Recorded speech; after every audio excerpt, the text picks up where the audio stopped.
Sean is too funny. Oh no.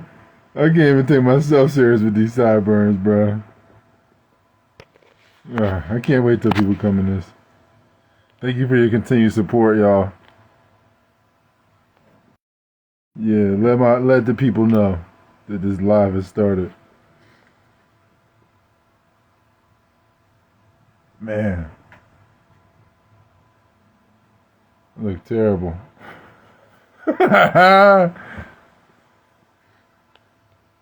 Man, they still ain't. Okay, there we go. That's what I'm talking about. What's happening? What's going on? I'm glad you guys decided to join. I got a bunch of shit to say, man. It should be pretty good timing, right? East Coast, West Coast. It's like 9 o'clock. Ain't no fucking games on right now. Yeah, this mustache is terrible, right? Yeah. Yeah, it is. Yeah, it is.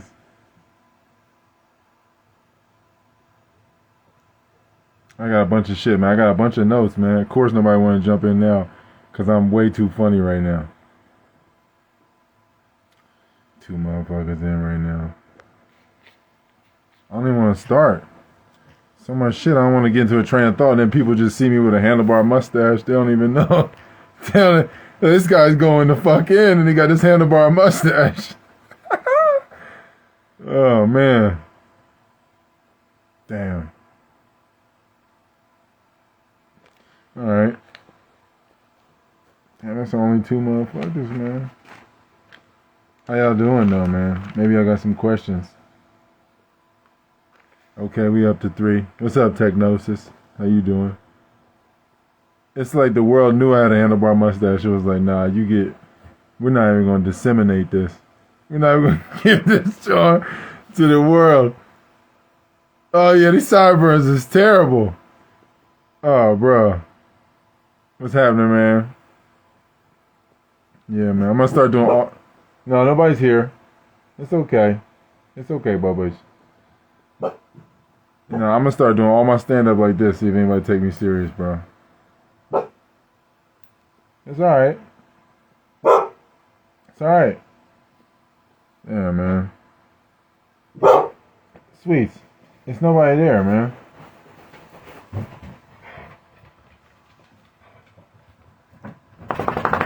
Bushy, pushy man. Bushy, pushy man. I don't know if y'all got anything y'all wanted to say. I was waiting for some more people to come in, but maybe that's all we got tonight. I don't know. Everybody went to sleep early on a Wednesday, I guess. It's only what? 8:57 back east, right? I see you, sweet, man. Yeah, you my sweet. Yeah. Alright, man. Shit, I guess I'll just start with some personal shit then and then go from there, and then if anybody decides to jump in midway through, they'll just see me with this handlebar mustache. And I'll, by that time I'll probably be into the more universal stuff. So I was, as y'all might know, I was in Brazil for a period or whatever, and then I went back to Jersey, and then from Jersey I flew to Texas. Being in Jersey is a thing in itself, you know what I mean? Just being back home, where I grew up and everything, at my mom's house. That's wild in itself. And then I went to Texas to pick up my dogs. So I left my dogs in Texas, man. And shout out to Joe Lucy, man, and Lunacy, man. Y'all took care of my dogs so I could go play ball this year, man. And I don't see me playing ball again, man. Especially not with handlebar mustaches like this. This is some Gardner Minshew shit, though, actually, to run around with this right here. It don't even look like a fresh joint, too. It look like I had it for a few days. It don't even look like I came out the barbershop with this or nothing.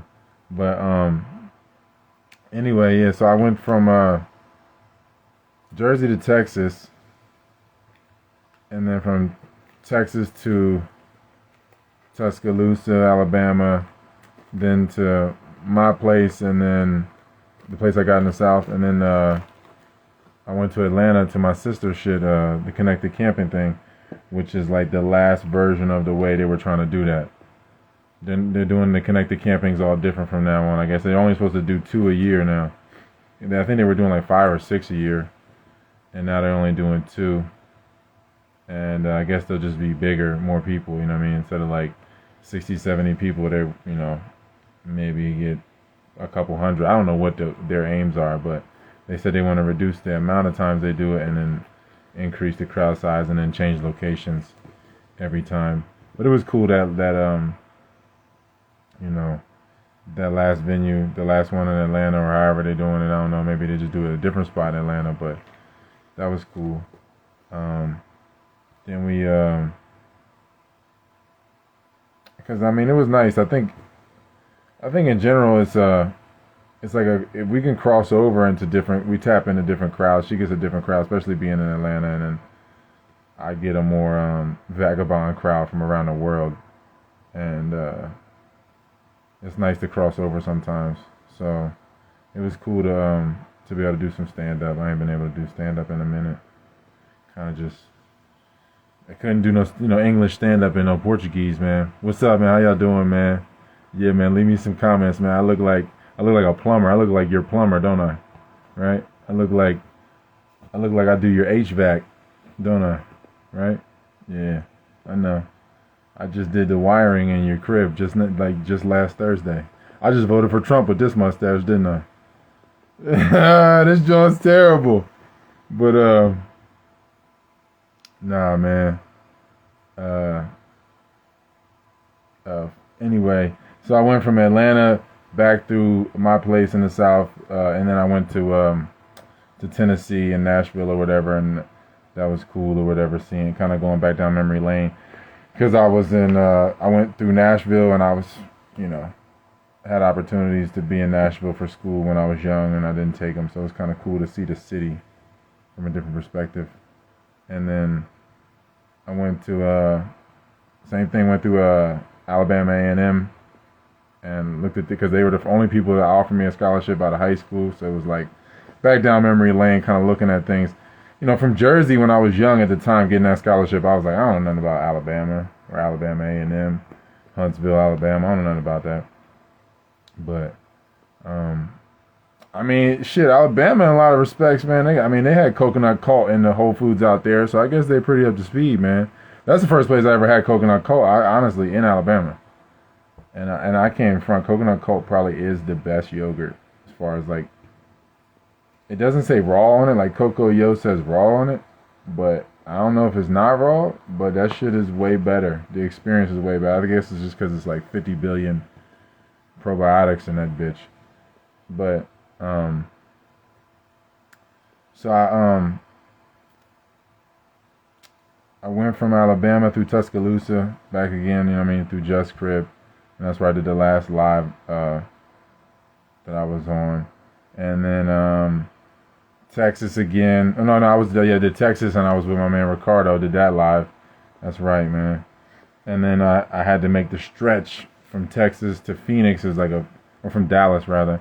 To Phoenix is a bit of a stretch, and I drove through the area where my dog died in 2023, which it's rough, but I felt like I had to go back through there that way. Either way, I wanted to just take a moment to go through there, and then do things the correct way instead of the way I had did them before. And then so I was in Phoenix, caught up with my friend in Phoenix, and then.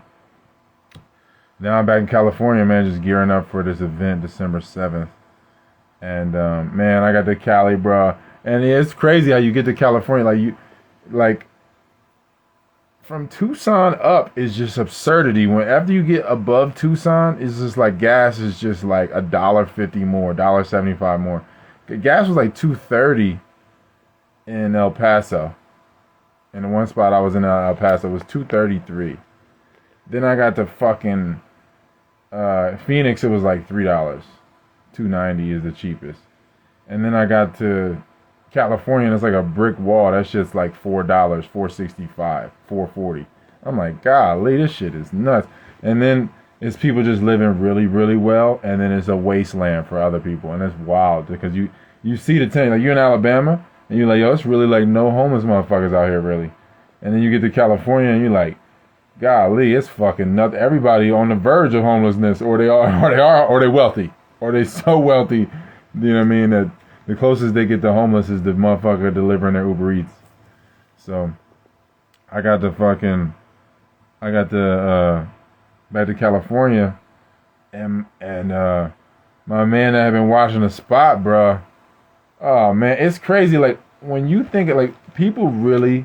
I've lived out here in isolation for a long time for different spats, with dogs, without dogs, in a relationship, out of relationship. I've been up here for long periods by myself, and then like, so I knew, like, most people cannot hack it. Most people cannot really be with themselves and like entertain themselves and like find different ways to not slip and keep their mind sharp while they're alone. That's why prison and solitary confinement is crazy. But being out here is like a willful kind of solitary confinement in some respects. Like, you can move around. Nature is like giving you feedback, but you're not really getting much feedback from humans. Like, I could go weeks. If I wanted to really clam up, I could go weeks and not see no humans and not talk to no humans if I really wanted to. And I've done that before. And I knew that, like, coming back, I'm telling him like weeks in advance. Like, I'm coming back. I'll probably be here around this date. I check in with him every few days. I'm like, I'm gonna probably be back around this date. And then he's like, checking. He's like, let me know, like, all right, I'll be ready for you. I have shit ready. You know what I mean? And I get back, and I'm like, yo, dog, you done lost your fucking mind, yo. Like, my man was one flew over the cuckoo's nest, man. I was like, damn, man, you really didn't never adjust. Like, you really have to, like, adjust into this place. It's a funny thing. Like, I think about any isolation, I guess, in general. Like, you have to give it a chance, and you can't really try to run from it. Because then you spend a bunch of time running from it, and all your resources go into running from it. He was like, yeah, I was going back and forth to L.A., and, like, I guess trying to, like, stay here until he, like, started to have to deal with himself, and then he would just run to L.A., and then kept doing that and, like, spun his wheels. And then so he ended up exhausting a lot of his resources and stuff, and then it forced him to be up here because then he was stuck. So now he, like, stuck up here, and it's like he really losing it because now it's all forced instead of, like, gradually easing into the shit of, like, rural living.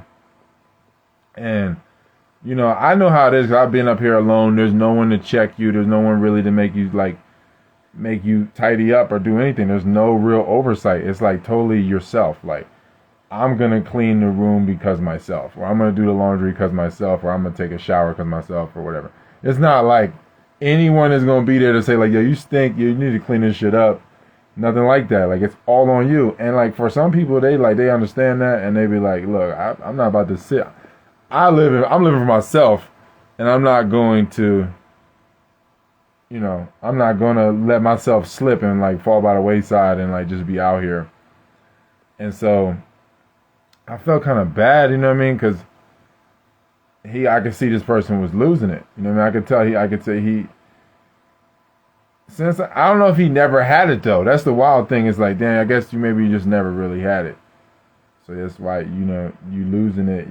It seems like you're losing it, but it's just more realizing that you never really had it. And like, he's going through a Saturn return. And then this chick I knew hit me today talking about her man cheated on her and left her and everything, and she's on her Saturn return, and like, she brought it to my attention. She reminded me. She was like, yo, how old is he? And I was like, yeah, he about to go through his shit too. He just said that.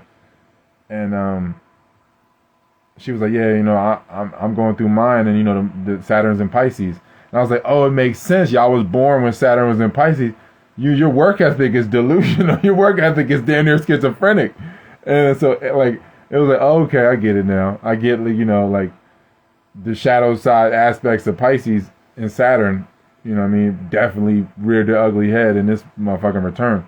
So I felt like, yo, if I was to let him stay, he would have continued to run from himself, and I would have just been endorsing his insanity. Like, and so I don't know. I think he went home. I don't know if he went home to his folks, but he went home to where he's from, where he grew up, and like, he just left today. And like, I'll be feeling bad. I feel bad about it. Like, but at the same time, there's nothing I could really do. I feel like he's hung out here before, and that's when I was getting high and stuff.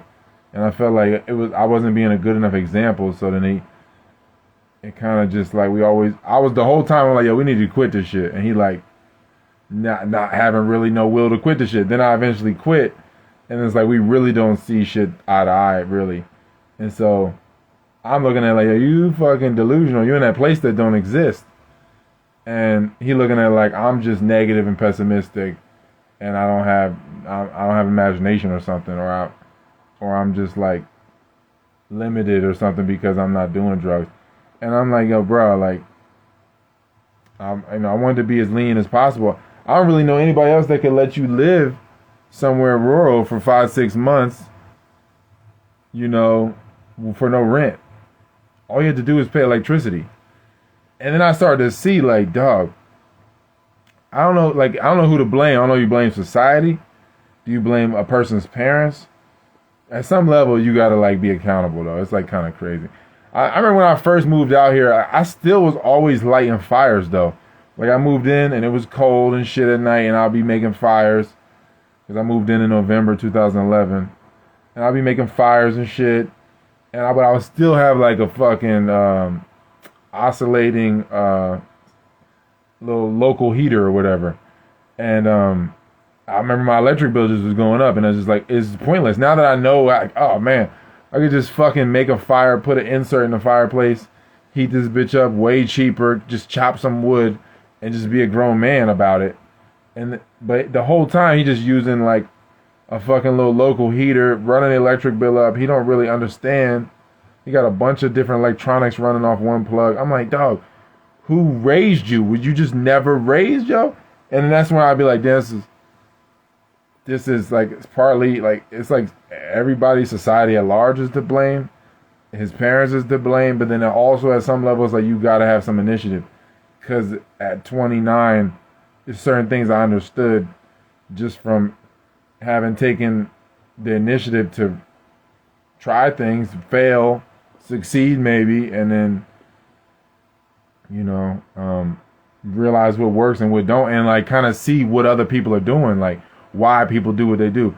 Why do people have wood burning stoves? Why do people have inserts in their fireplaces?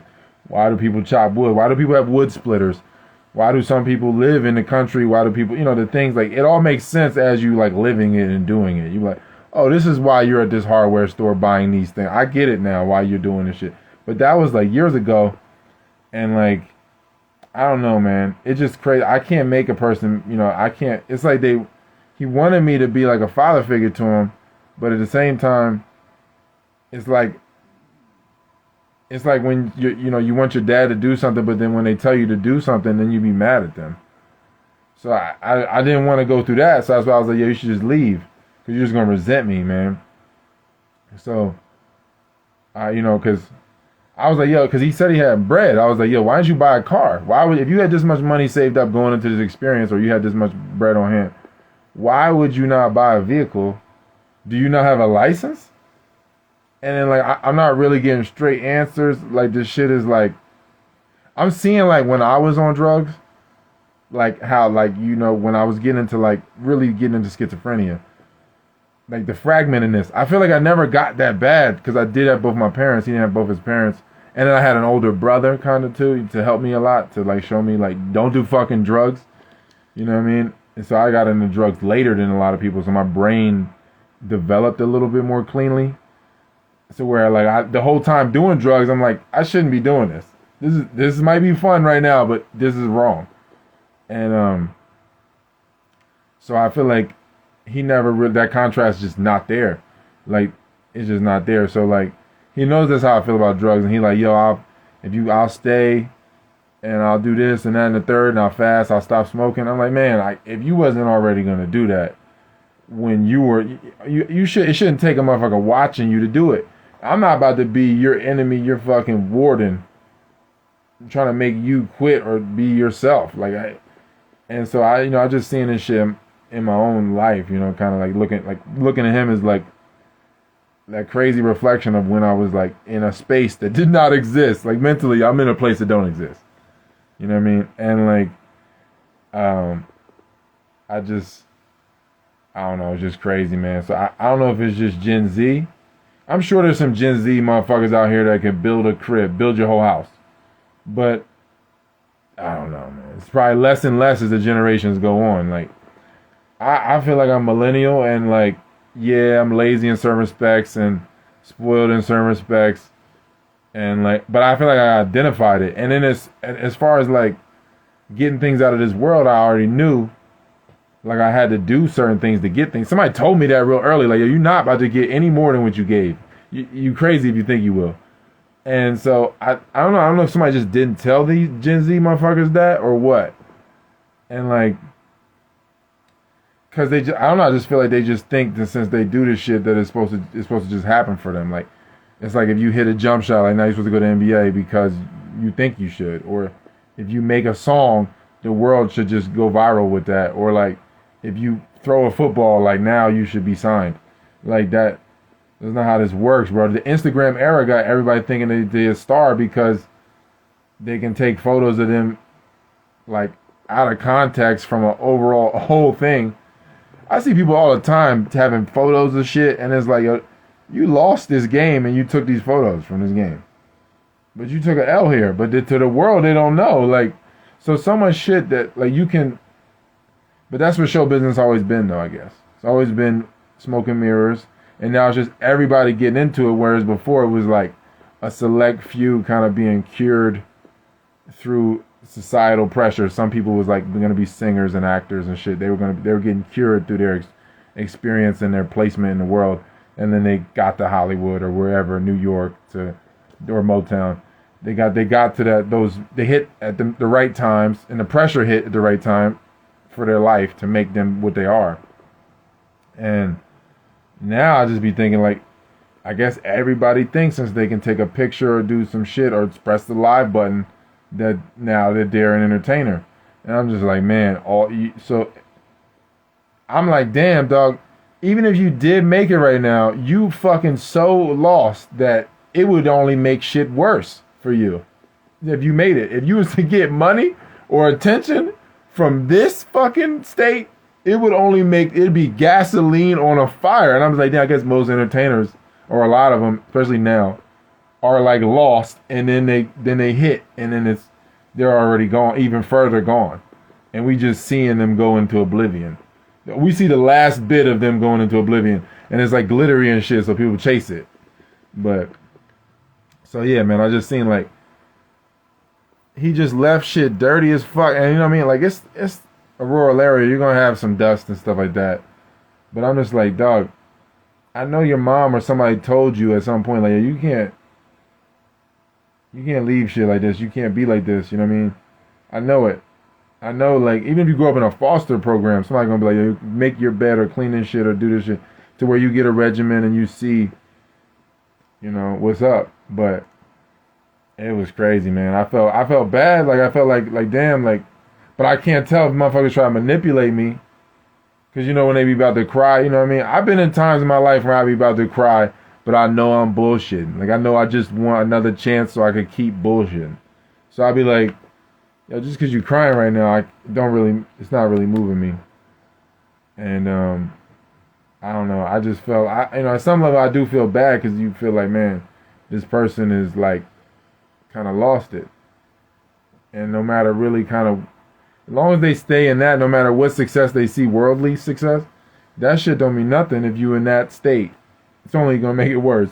So I feel bad, you know, but at the same time I feel like this is the only way it could have worked out. Like, he had to go back, you know what I mean? He had to probably Saturn return his ass back to where he grew up. I don't know, man. But yeah, man. All I see is 20 motherfuckers in here now looking at this handlebar mustache. What's happening, man? How y'all doing? I was just going through the personal stuff. Now I was gonna get into some to my notes and things like that, man. I don't know if you guys got questions. A couple questions in there. Appreciate y'all, man, for tuning in, man. Let's see where we start at. Yeah, man. Getting started is the wild thing, right? Especially for me. I feel like as soon as if I get started, then I can just keep going. But if I haven't started, it's like having Concrete blocks his feet, man. But what could we get into? Oh yeah, this is what I wanted to talk about, man. This is what I wanted to talk about for like the last few days since I was driving across the country. Like I just seen like my own stubbornness and my own like just wanting to see lack, you know what I mean? My false self just be wanting to see lack in certain things and like just not accept the support. Support is responsibility. Like if a motherfucker give you a hand, like you're responsible now for giving a motherfucker a hand. Like you're now responsible for paying it forward. It's like if you want support, you want responsibility. There's no separation in that. So like it's like a bunch of it's like a chain of experiences, I guess you could say, a blockchain, however you want to look at it. But like you got the false self is gonna like constantly like it. So if you go into the store to go buy some one thing, the false self like sees some shit out the corner of his eye, like, oh, maybe I get that and then get that, and then you leave the store with a bunch of shit now that wasn't really part of the plan, and so now like you've now leached energy to where it's a certain kind of lack in your life now, where now you might be short on money, or you might be whatever it is. Like I remember at different times, I had this rotation of food where I would just want the shit fresh. I would need it to be fresh, but I would make too much at once. Maybe subconsciously I wanted a family or a partner or something, but I'll make too much at once. And then the next day I have all this food. I'm like, damn, what am I gonna do with it? I want it fresh. I don't even want it this way. So then I would either toss the food or like try to give some of my dogs. But a lot of shit, it would create a lot of waste, either in the process of going to grocery stores more often than I should, getting in the car, doing all that shit, spending the time to go do that, all that shit, man.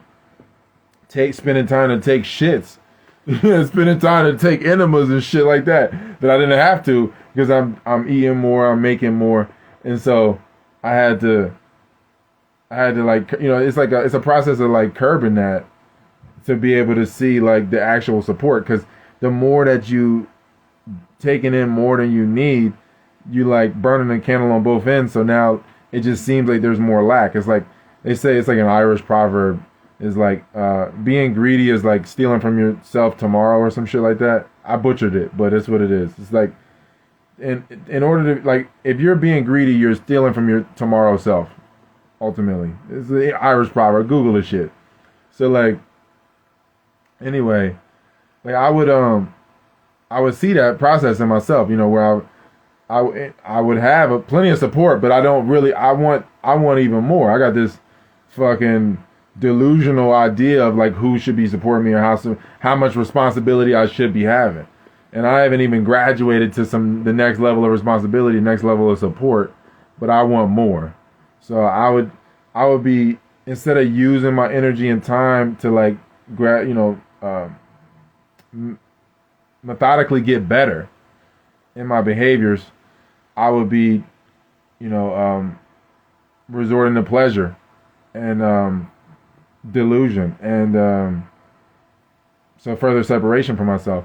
So then like I would be in jams, like financially and stuff or whatever, because I'm like, damn, I need more. Because I continue to keep that taste, that spoiled taste, and a lot of it was because I was burning my tongue out. I was smoking and stuff, eating salt, eating just a wide range of flavors all at once. You know what I mean? All that shit is just burning my tongue out, and your tongue is like the vision of your emotions. Like what you crave as far as like tongue, like texture and taste. Your tongue is your organ, so all of that shit is like emotional vision. Like if you need more salt, if you need more acrid taste, if you need more sweet or whatever, whatever the 5 tastes, however you abuse that, even if it's just a bunch of seasoning in general, like you're now making your tongue blind, so you're losing taste in general. So I wasn't being tasteful, you know what I mean? And then if you're not tasteful, you're wasteful. It's just automatic. So I had such a spoiled taste for like things being done a certain way and foods being prepared a certain way and shit, So I would be in a constant cycle of like, ah man, I don't have enough of this one ingredient, and so then it would be I'd make a whole journey for this one ingredient or this, and because it's like impossible to try to maintain desire really, and I'm trying to maintain like being able to desire the shit. And the only way that I can desire is by perpetually creating lack. And the way I'm doing that is by overspending, overindulging, to where I come to another crux in the road where I'm like, fuck, I'm short on money, or I'm short on resources, or I'm short on this ingredient or that. Now I gotta go out, and steal from myself tomorrow, or me in the future, basically, and spend even more wrong. And now I'm like trying to maintain this desire. And instead of just realizing like, yo, I could fast, I got enough knowledge to know how to fast, or to change the ingredients, or to reduce this, or to do breath work at this time, or arrange my events differently to where I can see the abundance correctly and see the support, so I can see like, oh, I'm being responsible now, I'm granted more responsibility, more support, and then now it's like we pulling each other up the ladder, me and the collective. So it's like, I'm driving across the country right now, and it's like you got different grocery stores and different things, different options are available or not available, and then like I'm keeping like a certain like taste and the desire for certain things done a certain way. I need the bananas to be frozen this way with this much fucking protein shake, vegan protein shake powder, with this kind of milk, this amount of milk, and it got to be done this way, and I gotta have it right before I do this. And then if I don't, then I'm gonna be like, oh, man, I don't even want to do this shit right now. And I'm just seeing like it's so much decadence and all of that. And so like, if I was to, because when I was at the Apple Festival in Tennessee, the lady that was running it, Candy, she's giving away a bunch of apples at the end. And so I took a bunch of apples, right? I still got some of them now. If I would have ate them apples on the road, then I'd have just been more like content. But I'm just like, no, I want the shit that I want. I want the motherfucking mangoes from Mexico or wherever. I need them shits in the bag, in the frozen bag, and I need to blend that shit and do this shit. And I could have just kept it simple, but I wasn't. And it'd be all the ingredients and the resources be there, but I'll be like, no, I want this shit the way I want it, when I want it, and I'll be ignoring all of the support. The false self is always like that, though. Like, don't acknowledge the support, because then we can ignore the responsibilities, and then we can stay eating the true essence, eating the energy of the true essence. You know what I mean? Because the false self got to live off the true self. The true self is gonna come through, and the false self is just trying to curb it and control the expression to where it can like still get some of that energy to come up, so it can like feast on it, and then suppress the shit, and try to hoard that energy until the next time the true self like surfaces for the creative experience. You got like microcosmic creative experiences throughout the day, and then throughout the month and the year. And the false self is just like a fucking monitor of this shit. And it's like, and I know this time of year or this time of day, the true self is starting to come up. So I'm gonna eat this at this time, or I'm gonna, I've created different inclinations throughout the day. And then on a physical level, yeah, it's manifesting parasites that are little lackeys, little minions that are like pulling those triggers on a physical level. But on the objective reality is the self, the true self. So the objective reality is like, no, you're supported. Whereas the false self is like, nah, it's not enough, son. I need this big ass gold chain, man. It's not enough. I can't just drive across the country like this. I have to have, what I have. I need to have a big ass gold chain. Like, the false self is always like looking for what isn't there. It's always looking for returns, or trying to keep the focus of basically just being lack. So like looking for keeping the focus or the body aimed at areas where returns will never come.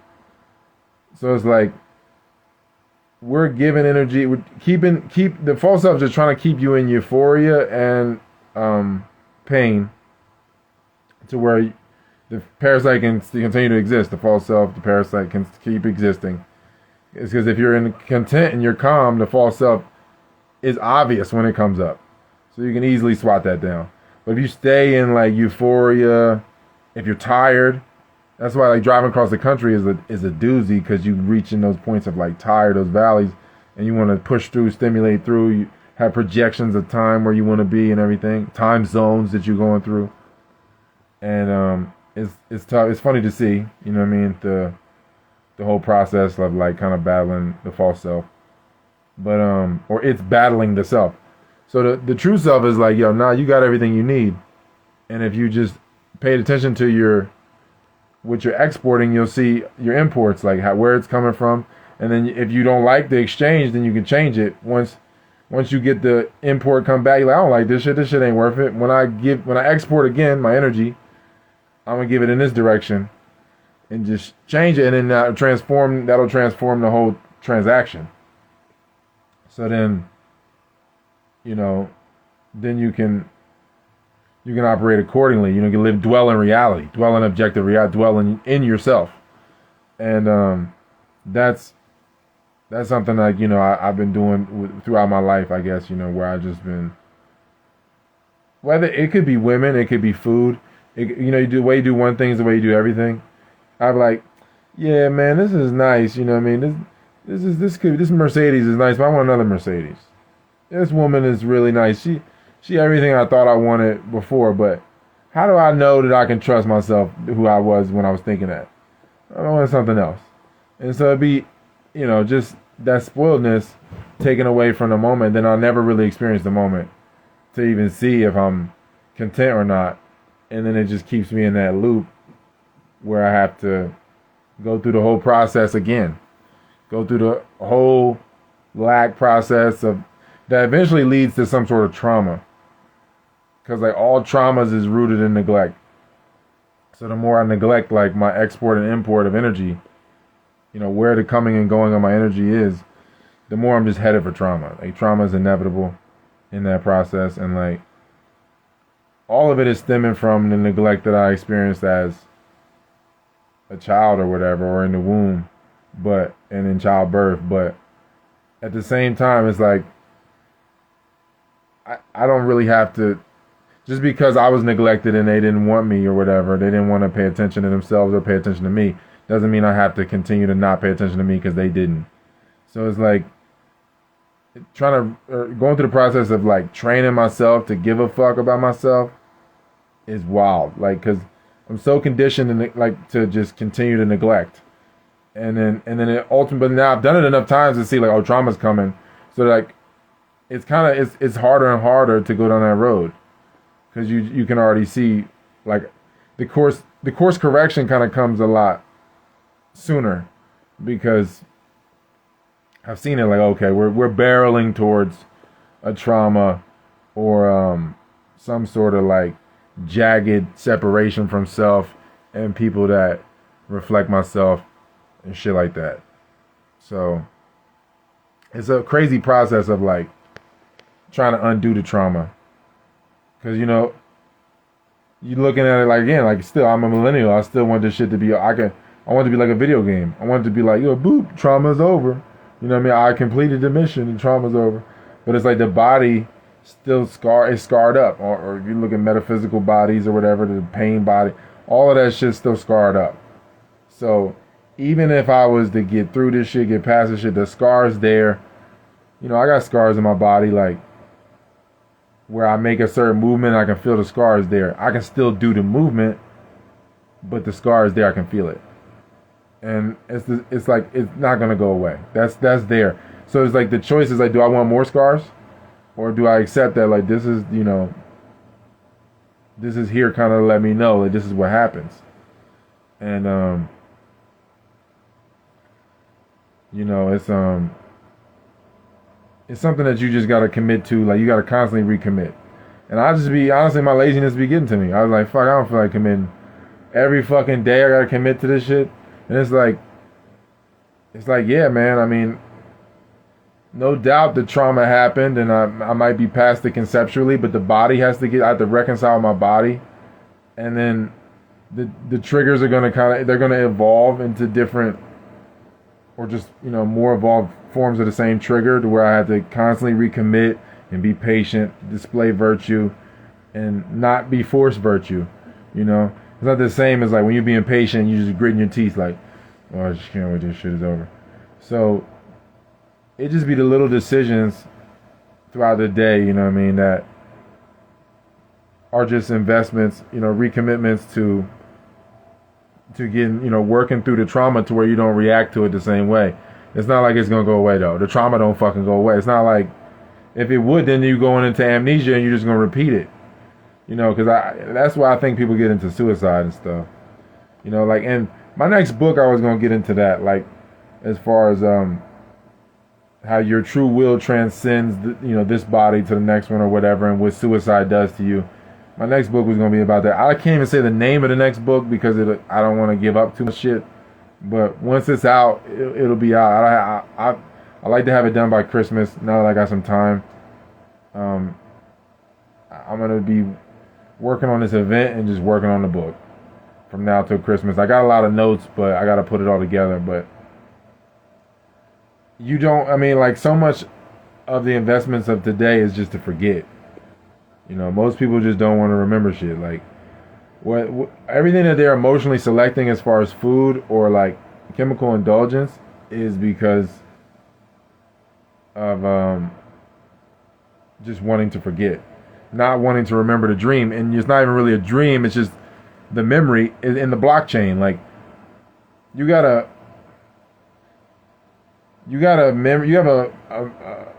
an emotional blockchain, you got a thought blockchain, a blockchain of memories, you got a genetic ancestral blockchain. And then if there's like amnesia in there, then like you don't really know how to value the moment, because there's like pieces missing in the blockchain. So it like fucks with the value of the currency. The currency is the moment, what is current. It's like if you're actually running, if you're working, if you're actually doing work and you're not in a loop. Like in physics, work is, it's actually applied pressure, applied energy that moves the ball down the field basically. Whereas like a job is dysfunction. You're actually not running. You're running in place, I guess you could say. It's not like actual work. Like, there's a difference between working is functioning, which is being current, which is being present, and then a job is like you're detached from reality, and your will is being subverted, and you're just exchanging your energy, your will, your attention for whatever, for some sort of contract that you made with your false self. And so like, when you don't, like, you look at the blockchain, like in Bitcoin, you got like, was it 10 million Bitcoins? They're not making any more, right? It's like a certain amount of Bitcoins. So like, it's just like you have a certain amount of memories from womb to tomb, right? You've just been living this human life from womb to tomb, and it's a blockchain of memories. And if you get circumcised, if you get vaccinated, if you go through trauma in the womb, if you cut your fucking umbilical cord before it was naturally supposed to fall off, all of that shit creates blocks it creates amnesia in the blockchain. So you're like, you dissociate from the body for one, because the pain is immense, and the chemical dysfunction that comes from that. So now there's a bunch of missing from, whether you call it past lives or what have you. All of that shit is scrambled now and fragmented, because you don't really have a clear view of the blockchain. So now it's like you don't really know. It's like not having sight of the fact that there's 10 million Bitcoin. Now you just think that there's unlimited Bitcoin, because you don't really have sight of your whole chain. So like the value of your currency is skewed. The value of your present is now skewed because you don't really have any sight of it, because there's missing parts in your genetics. Like you're not connected to your ancestors. You're not really connected to your thought blockchain, because you're not really processing your thoughts. You're not breathing correctly, so you're not thinking fully. So you don't really let go of thoughts. So like, because each thought's supposed to take you to the next one. Each memory is supposed to take you to the next one. But if you stay in trauma, then you're in the memory, but your body is going through the next memory, and you're losing that one because you're not present. because you just thinking that life is shit is sweet and it's just promise and it's just gonna keep coming or whatever, and then you just stay in that loop. You're not really working. You know what I mean? It's a term for that. I think I have it in my notes here. You're in a job though. They call it, well, yeah, that's when you're in centripetal force, because it's not really work. It's just circular energy. So it's kind of what I want to talk about, the difference between a slave and a servant. You know, work in Hebrew it's eved, or aved is work, and that would be like servitude. You know, and that's different from a Slav. A Slav or a slave is a bloodline. It's a different thing than being a servant. Because ultimately everyone's a servant to the originator of reality. You know, it's like your body is, and you gotta look at it too, like it's just like a dog, you know what I mean? Like your body's a reflection of you. You say God, dog, whatever, how people want to go with that. The body, if it's in its purpose and it's a quality servant, then its content is actually the light, the will is shining through. It's just like a dog that's doing its job. Like a Chihuahua is chasing mice and rats, and rat terriers chasing rats and mice, and German Shepherd's doing his job, and Pit Bull's being a nanny dog, stuff like that. When they're doing the things they're supposed to be doing, it's the same thing with people. And there's no dog greater than another dog, because like the German Shepherd is not gonna hunt mice as good as a Chihuahua. So if you got a mouse in your house, you got a German Shepherd, you don't have the dog for the job. So as much as you love your German Shepherd, he's not the dog for that job. So he's not any better than the Chihuahua. You know what I mean? Like, it's just that he's better at a different job, or different work, actual work. It's not a job. It's a job when you use a Chihuahua to do a German Shepherd's work.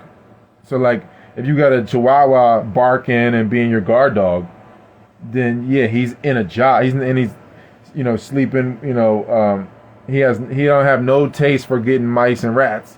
He's not in his purpose. He's not in his work. He's in a job at that point. Now he's just into creature comforts, and they need a lot of them because there's no job, there's no actual work for them. So they're just staying in a job, and they're unemployed basically, even though they're in a job. You know what I mean? Being a guard dog, being your emotional support animal. You know, like if you want an emotional support animal, you gotta get something really like incapable of doing anything, like a pug or some shit. You know, like that's what they were supposed to be for, like royal emotional support dogs in China and shit. So like, there's a difference between servitude and a slave. You know, it's so when you're reading the Bible in English, it's like it's just translated as slave, but it's not this. It's not the same thing. Work in general is eved. You know, like it's the same root, whether it's servant or work. The same. They are rooted in the same cognate word. Whereas we don't call work. We call job slavery. Work is functioning. Actually functions a different thing. And if you actually are in touch with your like thought blockchain, like, oh, this thought brought me to this thought, and this thought brought me even closer to myself, and this thought was more direction, and this emotion, and this memory, and this ancestor, and there's no separation, there's no blanked out spots in the blockchain. Then you can have like appreciation. You know, you're like, oh man, I'm connected to these people. All these people did all of this shit for me to get here. They passed the torch for me to get here, and I got a lot of responsibility. They supported themselves enough to where I've realized support in my life. And, you know, be it metaphysical or physical support. If it's not around you to support, then it's inside you. So it's the process of getting it out, you know, obviously. But the more that you can actually see the chain and see, then you can see where you're coming from and where you're going, and you actually can have a trajectory moving the ball down the field. That's actual work. That's not a job. That's not centripetal force where you just stand revolving around a false self. And that's what real gravity is. That's what I want to get into in my book, you know, about what really gravity is. Because I was having a conversation with someone that's really versed in physics and mathematics. You know what I mean? It's really great to have a genius in your life, but like because I'm not, you know, in a lot of like I understand certain shit. Like I kind of get Z. I can kind of see Z in A, but the middle shit I feel like is people that they stayed in touch with their blockchain a lot better in certain respects. Like I'm talking to this genius about physics, and she talking about gravity. You know what I mean? The real definition of gravity, and I'm like, oh, gravity is just density or whatever. But what you're talking about, I feel like the expression of what you're talking about is attachment. Gravity is just attachment, and we just have different words for explaining some phenomenon we're observing. And so that's what I feel like centripetal force is. Ultimately, it's just attachment and just staying in a loop.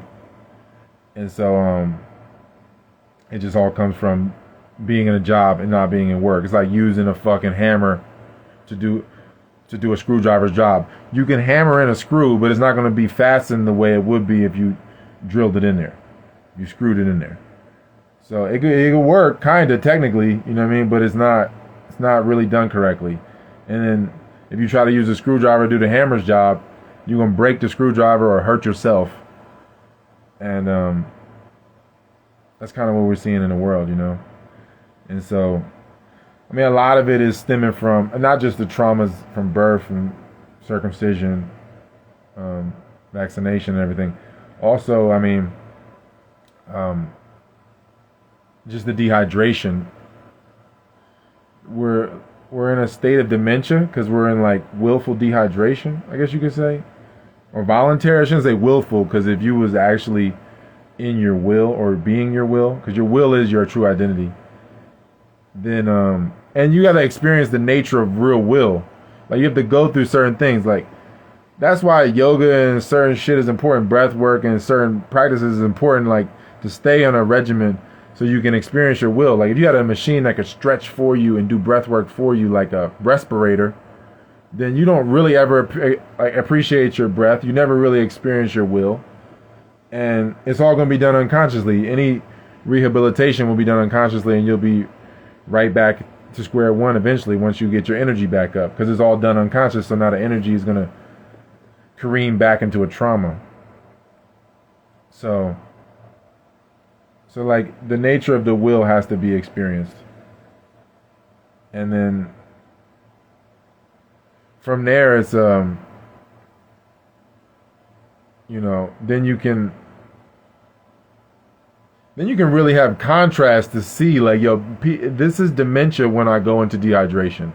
And that most people are just dehydrated and they are voluntarily going into dehydration cycles, because they're not in touch with their will. They aren't their will.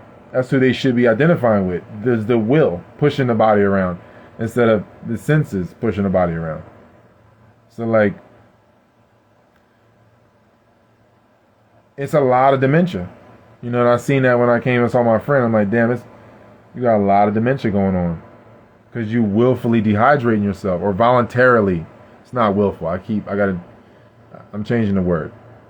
It's voluntary dehydration. That's fucking dementia. You're careening towards dementia. There's no other place that could take you. If you're like, yeah, I want to dehydrate my system. You know, it takes longer to rehydrate the brain. That's why it's a process of rehydration. And that's why I wrote the book Anima Man for Hydrofusion.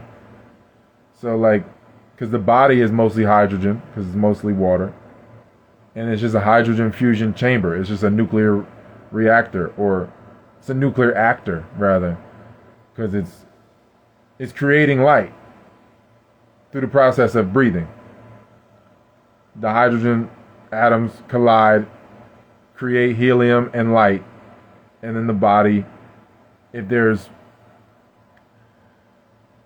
blood isn't depleted and the iron levels are correct, and if you have melanin too, it helps even more, then the magnesium in the melanin and the iron in the blood, they attract the light and fuel the system.